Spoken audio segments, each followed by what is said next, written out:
شهریور ماه سال 82 زمانی است که روزنامه نروژی خبر از پرداخت‌های مشکوک شرکت نفتی استاتویل به مقامات ایرانی داد.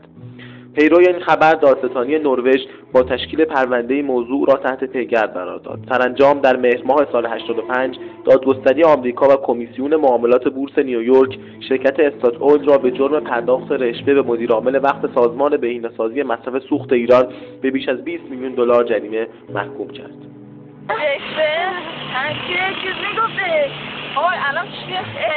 سریال لامبو جوان هستش زیرمیزی هست اینجا صحبت رشوه میگه. من به سازمان بهینه‌سازی مصرف سوخت رفتم. مدیر عامل سازمان مذکور آقای مهدی هاشمی رفسنجانی بود. آقای مهدی هاشمی رفسنجانی اعتقاد داشتند که در انتخابات در ایران با پول بیت المال انجام میشه و اعتقاد به مصرف از هزینه شخصی و پول شخصی برای تبلیغات انتخابات نداشتند. در بهار سال 2001 کارمندان شرکت استاتویل در ایران دعوت یک مسئول ایرانی را از طریق یکی از وابستگان وی پذیرفتند. کارمندان استاتویل فهمیدند که پدر وی رئیس جمهور سابق ایران بوده است.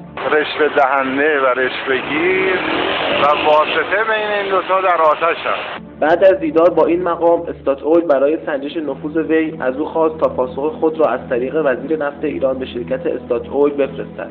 مسئول این پروژه در استاتویل میگوید این مسئله قدرت مقام ایرانی را نشان داد. بعد از تماس‌های اولیه دریافتیم که مسئول ایرانی مشاور وزیر نفت ایران بوده و خانواده او قدرت و نفوذ زیادی در تجارت نفت و گاز ایران دارد.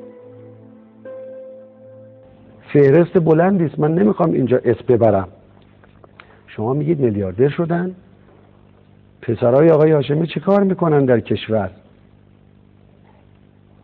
کدوم یک از وزرای بنده در دوره وزارتشون میلیاردر شدند یا رانتی رو خوردن؟ استاتویل بی قانون نیست. چه طرف میاد اینجا محاکمه میشه، محکوم میشه، از زندان فراری داده میشه و میره خارج و تش پسر آقای هاشمی است. بیقانونی در پسران بعضی از همین آقایون است که امروز از شما حمایت میکنن. رئیس شرکت استاتویل به تشریح ریز اتفاقات میپردازد و نحوه انتقال پول را این گونه توضیح میدهد که با تأسیس یک شرکت مشاوره‌ای واسط که در باطن مهدی هاشمی آن را اداره میکرد این پول به عنوان حق مشاوره پرداخت شود. بعضی از فرزندان بزرگان اینا خب میگن رفتن اینا تو انگلیس، اینا رو چیکار کنن؟ رفتن انگلیس سفاریه. چون اون بزرگا پول داشتن پسرشون رو بسن انگلیس. من میگم اون بزرگی شما میگی که سر جنگ هم اونا رو پسرشون فرستاده چیز اتریش. نباید به نظر شما برگرده دادگاه حاضر بشه؟ چرا؟ باید باید تمام ملت رو بده. جواب ملت رو چرا نمیدن؟ بله نمیدن دیگه، میترسن. شرکت مذکور بر اساس این قرارداد میباید در وهله اول 5.2 میلیون دلار به این فرد میپرداخت و در طی 10 سال بعد از آن نیز سالانه 1.5 میلیون دلار به وی پرداخت می‌نمود. با اینکه رشوه میگیره چیکار باید کرد؟ بزنین تو دهنش شدن شه. هر کی باشه آقازاده خانمزاده و برادرزاده خواهرزاده.